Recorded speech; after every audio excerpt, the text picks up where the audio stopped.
ආදරණීය චරිතයක් එක්ක අද අපි කතා කරන්න හිතුවා. ඔහු විටක දක්ෂ හාස්‍ය රංගන ශිල්පියෙක්. ඔහු විටක දක්ෂ සටන් නළුවෙක්. ඒ වගේම තමයි ඔහු සිනමාවේ විටක දක්ෂ කාර්මික ශිල්පියෙක්. ඒ වගේම සහාය අධ්‍යක්ෂකවරයෙක් වගේම අති දක්ෂ අධ්‍යක්ෂකවරයෙක්. මේ සුනිල් සෝමපීරිස් මහත්මයා. ආයුබෝවන් කියලා සුන්දර සරසුරාදා අපේ වැඩසටහනට ආදරයෙන් ඔබතුමා පිළිගන්නවා. ඉතින් පොඩ්ඩක් අසනීප තත්ත්වෙන් හිටියත් එතුමා අපේ ආරාධනය ආදරයෙන් බාරගත්තා. ඉතින් ඒ පිළිබඳව මුලින්ම ඔබතුමාට විශේෂයෙන් ස්තුතිවන්ත වෙනවා. හරි, ඔබතුමා ගැන කතා කරනකොට අපි මුලින්ම කතා කරමු ඔබතුමාගේ පාසල් කාලය, ජීවිතේ කුඩා කාලය. අපි එතනින් පටන් ගමු. ජීවිතේ ආරම්භ විද්‍යාලවල මම අංගවහරනම ඉගෙනගත්ත භාරතීය ගෝනිකබා මහාවිද්‍යාලයේ බොහොම කලා කටයුතු වලට වැඩි හැල්මක් දැක්කුවේ. ඉතින් එතනදී මේ කාලයක් යනකොට මේ චිත්‍රපට කර්මාන්තයේට කාර්මික ශිල්පියෙක් විදිහට අතුරු වෙන්න තමයි මගේ ආසාව තිබුණේ. මම හිතුවා ඉස්සර මම මේ ඉලක්කයට යන්න නම් මම ඉස්සර මේ කර්මාන්තය තුරට යන්න ඕන. කර්මාන්තය තුරට ගන්න අදහසක් ඇතුව තමයි මම ඉස්සරහම රංගනයට සම්බන්ධ වුණේ. බොහොම අවංක කාර්මික අරුතක් තියෙන පුද්ගලෙක්. එයා තමයි මට දෙවනි සහාය අධ්‍යක්ෂකයා හැටියට එයාගේ එතකොට හිටිය සහාය අධ්‍යක්ෂක ශ්‍රී විද්‍යාරත්න ඒක අතහැරලා ගියාම පාඩිත මට කිව්වා මේ ඊට පිටක අපිට කරන්න පුළුවන් දේ මම සතුටින් බාර අරගෙන මගේ උපරිමය කරලා ඒකෙන් එතුමා මා පිළිබඳව ලොකු විශ්වාසයක් ඇති වුණා. එතන ඉඳලා එතුමාගේ ඉතිපිට 18 එතුමාට ප්‍රධාන සහාය අධ්‍යක්ෂකයා හැටියට ගෑනියක් ටැක්ටික් කුටියක් ඉඳලා මම කරගෙන ආවා. එතකොට අධ්‍යක්ෂණයට ඔබතුමා කොහොමද පාර කපාගන්නේ, කොහොමද පැමිණෙන්නේ? ඔබට දුරලා කියන්නේ මගේ ප්‍රථම චිත්‍රපටයේ නිෂ්පාදනය වුණේ ඒ අනුජාවින් සිල් මහත්මියගේ ආරාධනය. මොකද මට චිත්‍රපටයක් අධ්‍යක්ෂණය කිරීමට ඒ තරම් කලබලයක් තිබුණේ නැහැ. ඒ කාලේ ඒ යුගයේ වෙනකොට මේ සිනමාව බොහොම බිඳ වැටිලා සිනමාවට රසිකයින් ඈත් වෙලා ඒක බිඳලා මගේ චිත්‍රපටයේ ප්‍රදර්ශනය වෙනකොට සිනමාවේ නැවත පිබිදීමක් ඇති වුණා. නැවත නිෂ්පාදකවරු චිත්‍රපට නිෂ්පාදනය කරන්න පෙළඹුණා. ඒක තමයි මගේ ප්‍රථම අධ්‍යක්ෂණය. ඉතින් එතන ඉඳලා මම චිත්‍රපටි ගණනාවක් 54 අධ්‍යක්ෂණය කරා. ලංකාවේ ප්‍රසිද්ධ නිෂ්පාදකවරු මුරට සුනිල් ප්‍රාණ මහත්මයා, නිමල් කුඩිරත් මහත්මයා, ජෝසප් වනිගරත්න ඔය වගේ විශාල නිෂ්පාදකවරු ගානවල චිත්‍රපටි ගණනාව මම කරා. ඒකේ එක්තරා තවත් එකේ වාර්තාවක් තමයි එකම නිෂ්පාදකයාට එකම අධ්‍යක්ෂකවරයා චිත්‍රපට 38ක් අධ්‍යක්ෂණය කරන එකම අධ්‍යක්ෂකවරයා. ඔබ අධ්‍යක්ෂකවරයෙක් වෙනකොට අධ්‍යක්ෂකවරයාට ළඟින්ම සිටින කෙනෙක් තමයි රංගන ශිල්පියෙක් කියන්නේ. ඉතින් ඒ කාලේ තිබුණු රංගන ශිල්පියන් සහ වර්තමානයේ රංගන ශිල්පියන් ශිල්පීන් අතර තියෙන මොකද සම්බන්ධතාවය සහ ඒගොල්ලෝගේ දැන් හැසිරීමයි ඒ හැසිරීමයි ගත්තාම කොයි වගේ තත්ත්වයක්ද තියෙනවද? ආයක චිත්‍රපට වල වැඩ කරේ ලංකාවේ හිටපු ඉතාම අති ජනප්‍රිය. ඒ කියන්නේ ඒ කාලේ කාර්ය බහුලම නළුල්ල පිරිසක්.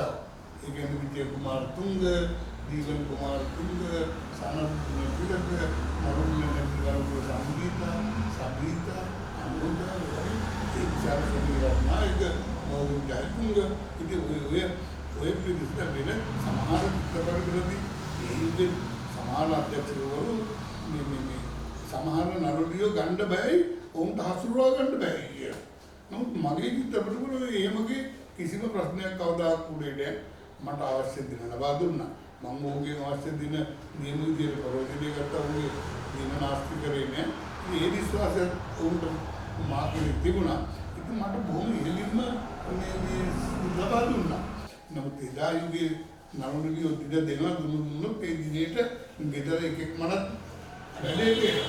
ඒ දාති කැපවීමකින් ඒගොල්ලෝ කටයුතු. දැන් අද පහුගිය කාලෙම අපිත් මේ සිනමාවේ අවසාන කාලේ චිත්‍රපට කරනකොට අපිට සමහර අය මුණ ගැහුණා. ඒගොල්ලෝ දෙන්නේ දින නෙමෙයි පැය. අන්තිම උදේ කට්ටියකට දවල් එක කට්ටියකට රැට එක කට්ටියකට නිකන් වෙඩින් එකකට කාඩ් දෙනවා වගේ දීලා චිත්‍රපට එහෙම කරන්න බෑ. ඉතින් අද ඒ මොකද මම එදා හිටියේ වෘත්තියේම නඩු. අද මම කියන්නේ ඒගොල්ලෝ වෘත්තියම නෙමෙයි. ඒගොල්ලෝ නිකන් පාර්ට් ටයිම් විනෝදයක් නම්කම කරන්නේ. වෘත්තිය වෙන එකක්. ඉතින් හරියන්නේ නැහැ මේ කර්මාන්තය.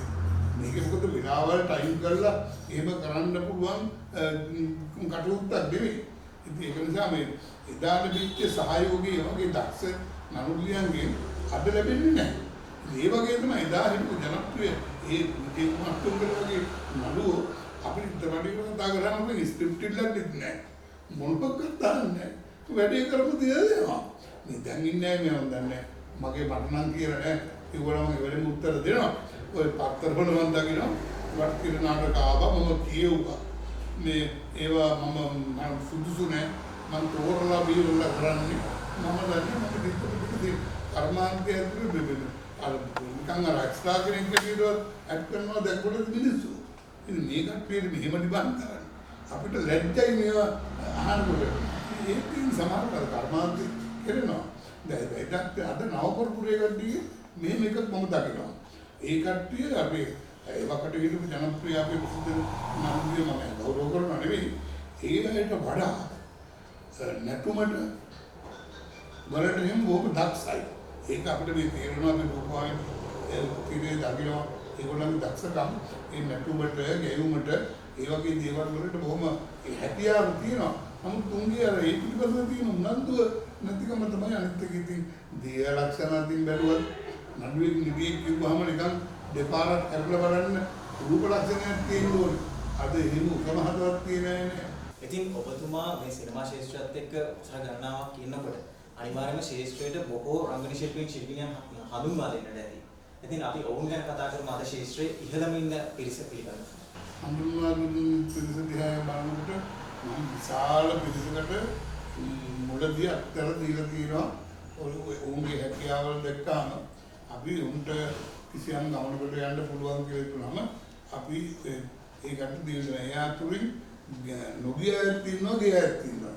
ඒ ගිය අයතුලින් බලනකොට දැන් ඔය අනුජානීය සිනමා ඒක නානල්පලි ආකර්ෂා අනුෂා දමයන්ති සසිල්දීන්ද්‍ර මහත්තයා එතකොට දමිත් පොන්සේකා ජනී සිල්වා ප්‍රෙඩි සිල්වා ඔයාදී මට මේ රුවන්ති මංගලා ඉතින් ඔය වගේ විශාල පිරිසක් ඉන්නවා ඒක ජනප්‍රියත්වයට ගන්නුණා.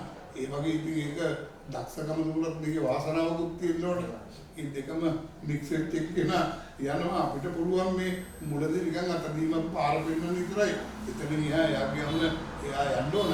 මේ දක්ෂකම් තියෙන ආවා. ඉතින් ඒක තමයි ආරම්භයක් කරලා අපි ඊට අමතරව මේ කාර්මික ශිල්පියෝ බොහොම බිහි කරලා තියෙන කර්මාන්තයට සාමාන්‍යයෙන් ගොඩක් අය කාර්මික ශිල්පී බිහි කරනවා කියන්නේ සහාය ශිල්පී දෙකේ ඉඳපු අධ්‍යක්ෂකවරු සංගීත අධ්‍යක්ෂකවරු සටන අධ්‍යක්ෂකවරු ප්‍රධාන දූරවලට දාන දික්කරුටි කරලා එයා අර කර්මාන්තයේ ඉන්නේ.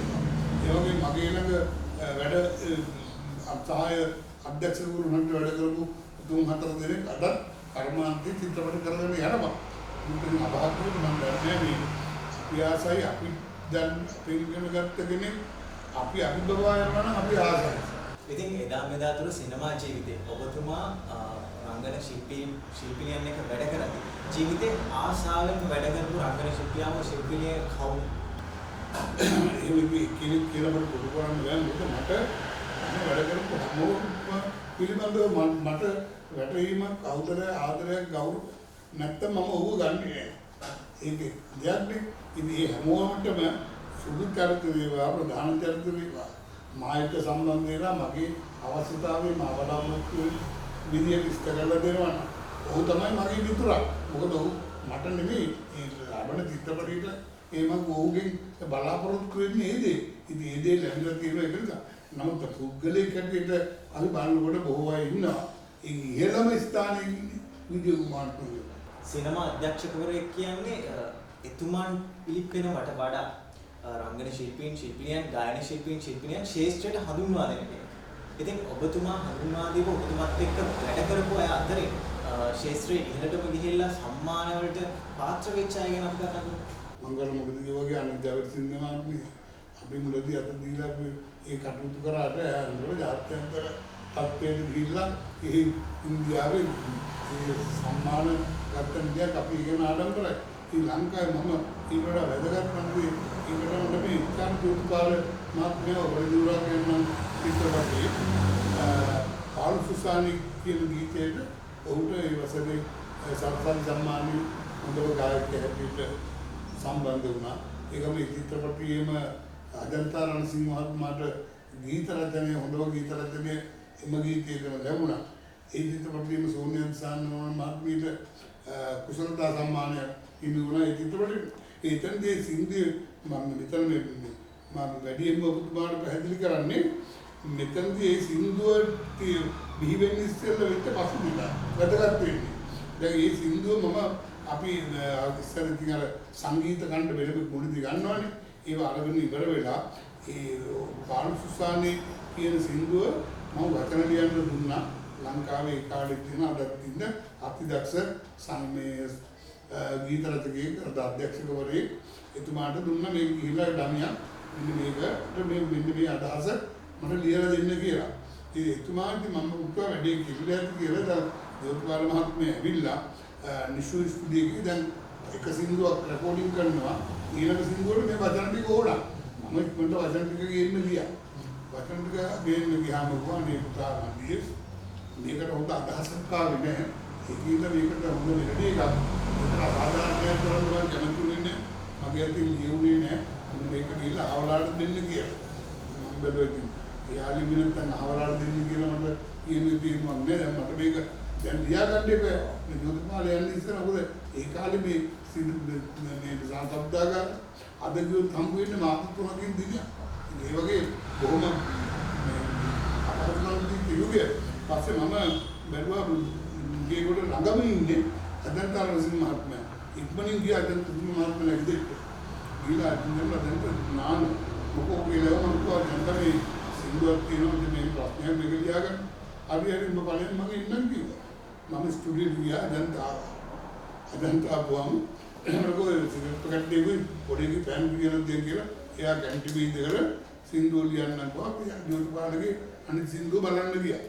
එතකොට මේ මම කොහොමද අදන්තා මේකේ මේ අන්තරාග්‍යයන් තියෙනවා 3යි තියෙන්නේ ඔය 4ක් ලියන්න. හොඳ 3ක් තෝරගන්න. ඉතින් මම ඉවරනකොට සින්දුව ලියලි වරා. එළ කොලේ දුන්න බලපන් කියලා. මම කිව්වා වචන ටික. ඒවම මේක අර හතරෙන් මට අහක් කරන්න දෙයක් නැහැ. පස්සේ මොකද මේක කවියක අද හතර කවියක පදයක් අයින් කරොත් අර්ථයක් නැහැ. ඒ වගේ මට මේක වෙන ප්‍රශ්නයක්. අසුන් මර්වින් බෙන්ස් තමයි ඒක රෙකෝඩින් මර්වින් විතර බෙන්ස් මාත්‍යා වෙන මේ ගැටලුවා. මොකද කරන්නේ? ආම්බ බය වෙන්න එපා. අපේ ට්‍රැක් එකට වොයිස් කරගමු මම පස්සේ එඩිට් කරලා දෙන්නම් කියලා. ඒකම දික් කරලා මේ සින්දුව කිව්වා. මේ සින්දුවල බලාපොරොත්තු වෙන විදියට ජෝතිපාලට හොඳම ගායකයා අජන්තරන්ට හොඳ පද රචකයා. ඉතින් ඒක ලැබුණාට පස්සේ අජන්ත දවසක් හම්බ වුණා. අජන්ත හම්බ වෙලා හම්බුනාම කියලා බලා මොකද කිසිම සින්දු ලියන්න ගැන දෙන හදිස්සියෙන් ගිරන්තියක් ගොඩක් මාතර කල් කියලා මම හොඳ වැඩක් වෙන්න දෙන්න කියලා කිව්වා. මම කිව්වා අජන්ත ඔයා මගේ හැම ෆිල්ම් එක සින්දු ලියලා තියෙනවා. ඉතින් ඒවට සම්මාන හම්බුන්නේ නැහැ ඒවා කල්පියා දීපුවා. එනවා හදිස්සිය දීලා ආම්බිල්ලු උපයක දෙන්නේ සම්මාන හම්බුනේ. ඒකින්ද මේ පස්සේ ඔයාලට ඔක්කොම දෙන්නේ හදිස්සිය තමයි කියන්නේ. ඒ වගේ රසවත් අත්දැකීම් ඔබතුමාගේ ජීවිතයේ ඇති සිනමා ජීවිතේ ඔබට තියෙන කවදාවත් අමතක කරන්න බැරි රසවත්ම අත්දැකීම් මොකක්ද? මට කියන්න තියෙන්නේ මගේ මේ රංගන ජීවිතයේ පොඩි වෙනසක් කරපු එක තමයි ජයසිංහ කියන චිත්‍රපටය. ඒ ජයසිංහ කියන චිත්‍රපටය මම සහායයක් කරලා මම ඒකේ වෙනත් සටන් ජවනිකාවක් කරන්න තෝරගෙන ඉදී රූපත් කරලා තිබුණේ නෑ. ඒ ඔය අතරතුරේ අපි ඒකේ අර ජයසිංහගේ මොන කර ද්‍රවිඩ චරිතය ඒක කරන්න අපි තෝරගෙන ඉන්නේ වන්දිලියේ හොඳ විකර ශිල්පියෙක් රාමදාස් කියලා. ඒ රාමදාස් මහත්මයාට එයාට දින ලබා දීලා අපි හැටන් එකේ ෂූටින් කරගෙන යනවා රූගතුගේ. ඒ අතරතුර රාමදාස් මහත්මයා ඒ දිනේට එන්නේ එයාට දින දීලා තිබුණා. හැටන් එන්න. එයා ඉන්න දවසකට පෙර දවසේ කෝල් කරලා කියනවා මට එන්න විදියක් නැහැ. මාව මේ සිලෙන්ඩ් එකක් කරලා මට නැගිටින්න බෑ කියලා. මේක දැන් විශාල ගැටලුවක්. ඒක උදේ ෂූටින් කරන්න ඕනේ මොකද ඩී සිල්ලාගේ දින ඉවර කරලා කොළඹ ගන්න ඕනේ කාල් දාන්නත් බෑ. ඒකම දැන් පාඩිත මේ කල්පනා කරනවා මොකද කරන්නේ? පස්සේ පාඩිත යෝජනා කරා මේ ධනරත්නම් කියන අපේ ද්‍රවිඩ මහත්මයෙක් නිෂ්පාදනාංශේ වැඩ කරා. එතුමා මේ සාමාන්‍ය චිත්‍රපටවල දෙවන චිත්‍රපටවල දේශීය රටාවක් ගෙන්නේ අංගලි ආවෝදේ තියෙනවා. අපි ඔක දරවතුන් දාමු එයා දෙවන චරිතය. හරි කියලා දැන්වත් තුන් කතා කරපුවාම හරි මම කරන්න කියලා එයා පොරොන්දු වුණා. ඒ බවුවෙන්ද උදේ අර රාම්දාස්ක මහත්මයාගේ එයාට අන්දලා ලොකේෂන් එකට ගිහින් දැන් දෙවස් එහෙම දීලා අර පුරුදු කරනවා. ඒ පාර්ලිමේන්තු පැත්තට හදා ගන්න මම දෙවස් දීලා මේ රියසල් කරනවා අර විකට ස්වරූපයක් එන්නව නැහැ යා. පස්සේ බැලුවා මේක වාට්සප් බලගෙන අත් නැද්ද මම ගාන පොඩ්ඩක් ගෙන තා පොඩ්ඩක් ගිහින් ඉන්නවා. පස්සේ මම බැලුවා මේක දැන් හරියන්නේ මම කව ගම්රත්නම් ඔයා මෙතෙන්ට එන්න බලාගෙන ඉන්න මම ඒක කරන්න. අන්න ඒ විදිහට කරන්නේ මේ කටින් කිව්වට මේ වැඩක් නැද්ද? පස්සේ මම වෙඩිත් එක්ක කරලා පෙන්නුවා. ඒ අරයන් කිව්වට එයාගෙන් ඒක මතුවෙන්නේ නැහැ. පාර්ලිමේන්තු මන්ත්‍රීව බලන්න මට කරන්නේ රෝකාරියන්නේ රෝකාරියවල දාප ඔය අමුගෙන් ගලවලා බැඳගන්නේ. අම්බ කරපගේ කිව්වා. අම්බ කතා කරනවා මම මේ සටන් කරලා කොමඩි කරනකොට මිනිස්සු ඉනාවේද කියලා. නෑ බං ඔබ බේරවුල් පොඩ්ඩක් ගාපම ඉස්සරහට එක තියලා පොඩ්ඩ දෙකකට දාලා උඩ දාලා කරමුවා වෙලේ ඔබ කරපේකම බලන් ඉන්නේ. ඒකෙන් තමයි ඒක කරන්නේ පාඩුවේ ඉන්නේ මට. නමුත් චිත්‍රපටයේ ලෝකෙට ගිහින් පස්සේ දිවස් කැදීමේදී අර රාම්දාස් කියන බලාපොරොත්තු වෙච්ච දෙවිදෙන ගෙනන්නේ එයාට කියලා දිවස් කියුවා. මොකද අර දෙමළ හුරුව මට වැරදි කිව්වට ඒක ලක්ෂණ ඒක කරන්නේ ඒක හොඳ චරිතයක් වුණා විකට චරිතයක් ඒක බලාපොරොත්තු ලෝ ඊටම ආස්සේ උපදෝකුණාට ඒක මට හාස්‍යයක් මම ඒ වගේ දෙයක් කරේ බඩේ වුණාට නෙවෙයි අර බඩ කිරීමකට කරන්නේ නමුත් ඒක සාර්ථක වුණා ඉන්පස්සේ කොමඩි චරිත කරන්න ඕන කෙනෙකුනේ ඉතින් ඔබතුමාව හඳුන්වලා තියෙනවා විද්‍යුත් මාධ්‍ය මුද්‍රිත මාධ්‍ය බොක්ස් ඔෆිස් රජා කියලා. ඉතින් සාමාන්‍යයෙන් රජා කියලා කතා කරන්නේ මේ ශාස්ත්‍රයේ පරිණත වුණාට පස්සේ හොඳ ප්‍රවීණෙක් වුණාට පස්සේ. අපි ඒ ගැන කතා කරමු. මම හිතන්නේ මේ කතාව හොඳ රසවත්. මම එහෙම නමක් ගොඩ නැගුවෙත් නෑ. එහෙම නමක් දාගත්තා. ඒ අපි යමක් කරනකොට ඒකේ හොඳ ප්‍රතිඵල තමයි පස්සේ ඉනවයි කියන්නේ ඒක තමයි අපි දී හරියට කරනකොට අපි ගන්නේ මිනිස්සු යම්කි තීරණයක් ගන්නවා. ඒ අදත් ඒ ජනප්‍රියත්වය අදත් තියෙනවා. අදත් නම ඇහුවා. සමහර තැන් වලට ගිහපුවාම යම් කිසි වෛද්‍ය ප්‍රතිකාර හරි වක්කරි වැඩ කටයුත්තක් කරගන්න වාග්රේට බොහෝයේ මූණෙන් අඳුරන්නේ නම කිව්වහම මේ ඔයා දානවා. ඒ වගේ ඒ කටයුත්ත ටක් ගහලා බෙල්ල දෙතරමට අද සාරාසිරි දන්නේ රටේ හැමෝම දන්නවා. ඒක තමයි ඒකේ මේ අමුතු වෙන අලුත් රහසක් නෑ. ධර්මදී තමුන් වැඩි කරොත් අර අනිසිපු පරමදවයි ඉන්නේ. අර්ධිය කරොත් ධර්මදී මේක ඒක කොට නගා ගන්න පුළුවන්. ඊට පස්සේ ආරක්ෂා කරගන්න එක ඊට වඩා අමාරු වැඩක්. ඒකත් තමයි දැනගන්න ඕනේ ඒක කරගන්න. ඉතින් මෙතුමන්ගේ ඒ නිහතමානීත්වය ඒ දක්ෂතාවය නිසාම වෙන්නේ නැති මෙතුමන්ගේ නිර්මාණ ප්‍රේක්ෂක ජනතාව මේ තරම්ම ආදරෙන් වැළඳ ගන්න නැත්තේ. ප්‍රවීණ සුනිල් සෝමපිරිස් මහත්මයා කිව්වහම අනිවාර්යයෙන්ම හොඳින්ම දන්නවා. නමුත් මේ තරුණ පරම්පරාව ටිකක් හොයනවා කරන අඩුයිනේ. ඒක නිසා අපි පොඩක් මතක් කරනවා ඔබතුමාගේ ඒ කාලේ සිනමාවේ ආරම්භයේ ඉඳලා සිනමා පාට මේ තරම් ආපු ඒ සිනමාවල මතක විදිහට අපි සිනමා නිර්මාණ කරලා කතා කරන ලක්ෂණ ඒ විශේෂතා පොඩි විශේෂතා තියෙනවා. ඒවත් චුට්ටක් මතක් කරමු තරුණ පරම්පරාව වෙන්නේ. ඔව් මගේ ආරම්භයේ ඉඳලා මොනවද කරන්නේ ඒක දෙකසිය දිව්වා. ඊට පස්සේ මම අධ්‍යක්ෂකයෙකුගේ සුනිල්සා සුනිල් කිමාන්ගේ ජයවර්ධන. ඒකත් ඊට පස්සේ මමයි වැඩ. ඊට පස්සේ ඔබටයි කියේ ආද. ඊට පස්සේ රජ වැඩ ආවා. ඊට පස්සේ වැඩ. ඒ වගේ කොහොමද දිගටම දිගසියයි.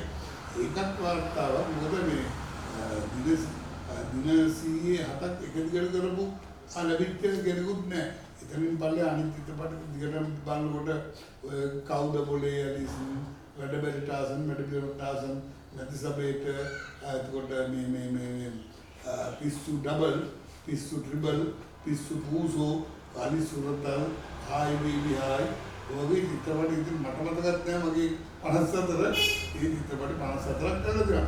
අද ඒවේ අද මේ තරුණ පරපුරට ඒව බලපු අය සිනමා හල් වල ඒව රස විඳිනවා කියන එක අපි දන්නවා. මොකද මේ රූපවාහිනියේ පෙන්වුවාම අපේ චිත්‍රපටයක් අපිට දුරකථන යොමුතුන් වෙනවා.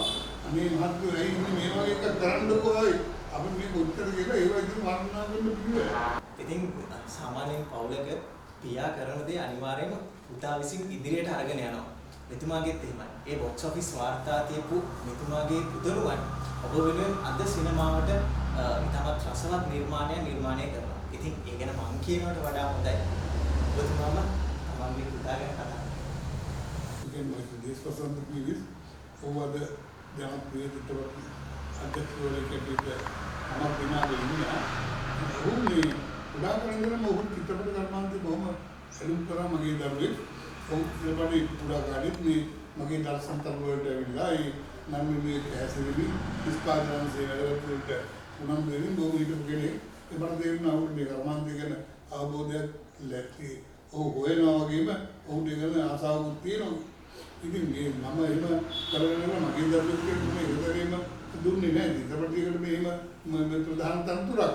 ඉතින් ඒ වැඩ කරලා කාලයක් යනකොට මම එයාට දුන්නා දෙවනි සහායකත්වයක් තමයි. ඒකෙත් අවබෝධයක් කරගන්න අඩියෙමඩියට එන්න ඕනේ. අපි ආපු ගම වගේම අවුරුද්දවන්නේ යන්න පුළුවන්. ඊට පස්සේ එයාට දුන්න ප්‍රධාන සහායකත්වයක්. මේ ප්‍රධාන සහායකත්වයේ කටයුතු කරද්දී ඔහු ඒකට වගේ නිසියාකාරී දුන්නා. ඉතින් ඒක කරනකොට දවසක් එයාගේ අරුම් ලක්ෂය වුණා මේ ජීවිත ලස්සනයි කියලා එලිදකු චිත්‍රපටිය ඉතින් 10ක් 12ක් ගයක් කරලා තියෙනවා. ඉතින් මුතුමාගේ අදහස් යෝජනා ඒ ප්‍රවීණයෙකු හැටියට ලැබපු අත්දැකීම් අනිවාර්යයෙන්ම අති විශිෂ්ටයි. ඉතින් වචනේ පරිසමාප්ත අර්ථයෙන්ම ඒ වචන වර්තමානයේ ඉන්න රංගන ශිල්පීන්ට අධ්‍යක්ෂකවරුන්ට අනිවාර්යයෙන්ම ඉතාමත් වටිනවා. ඉතින් ඔබතුමාට අවසාන වශයෙන් මොනවද කියන්න තියෙන්නේ? වර්තමානයේ රංගන ශිල්පීන්ට අධ්‍යක්ෂකවරුන්ට මොන වගේ පණිවිඩයක් දෙන්න තියෙන්නේ? මේ සිනමාව කිව්වහම සිනමා කර්මාන්ත එකක් සිනමා කලාව එකක්. මේ වර්ග දෙකම ඕනේ. මේ අපි එකක් එපා කියන්නේ. එතකොට මේ දෙකේ සම්මිශ්‍රණයත් එක්ක තමයි සිනමාවේ ඒ කාලේ ගියේ. ඉන්ඩස්ට්‍රි ජේම්ස් පීරිස් වාණිජ්‍ය චිත්‍රපට නෙමෙයි කරේ. ඒ කලාත්මක ගණේ උසස් චිත්‍රපට ඒවා මිනිස්සු බහැර කරේ නෑ බැලුවා. හොඳයි කිව්වා. ඒ වාණිජ්‍ය කොමර්ෂල් චිත්‍රපට බැලුවා. මිනිස්සු හඳුනුණා. ඉතින් මේ දෙකම කරගෙන ගියා. ඉතින් අද එහෙම වාණිජ්‍යත්වය සම්පූර්ණ බහැර කරලා. අනිත් වෙනත් පැත්තකටම යනවා. ඉතින් මම කියන්නේ ඉස්සෙල්ලා මේ චිත්‍රපටි වලට අර අපි සිනමාවෙන් අවසාන කාලේදී කරපු තත්ත්වයටවත් සිනමාව ගොඩනගලා දෙන්න අලුත් දේවල් හිතා බලන්න ඉස්සෙල්ලා. ඉතින් මෙතුමාගේ අදහස් ඒ යෝජනා ඔබට අනිවාර්යෙන්ම වටේවි. චිත්‍රපට ශාස්ත්‍රයේ අනාගතයට අනිවාර්යෙන්ම වටේවි. ඉතින් මෙතෙක් කල අපි කතා කරේ ලංකාවේ හිටපු අති දක්ෂ ඒ වගේම ප්‍රවීණ සිනමා අධ්‍යක්ෂකවරයෙක් සුනිල් සෝමපීරිස් මහත්මයා. ඉතින් ඔබතුමාගේ වටිනා කාලය අද අපි වෙනුවෙන් කැපකිරීම පිළිබඳව බොහොමත් මේ ස්තුති වන්දනා ස්ටීව් ආයතන වෙනුවෙන් ඒ වෙනුවෙන් හෘදයෙන්ම ඔබතුමාට ස්තුති ප්‍රාර්ථනා කරනවා. ඒ වගේම තමයි ඔබතුමා යම් කිසි තත්ත්වයක අසනීප තත්ත්වයකින් ඉන්නේ. ඒ අසනීප තත්ත්වයේ ඉක්මනින්ම නිරෝගී තත්ත්වයට පත් වෙන්න කියලා ඔබතුමාට ප්‍රාර්ථනා කරනවා. ඉතින් ඔබතුමාට ස්තුති අරුවත් දීර්ඝායුෂ ප්‍රාර්ථනා කරනවා. එහෙනම් STV සුන්දර සෙන්සුරාදා වැඩසටහනේ තවත් දවසක මේ වගේ ආදරණීය හදවතක් තියෙන කෙනෙක් සමග අපි නැවතත් දවසක හමු වෙමු.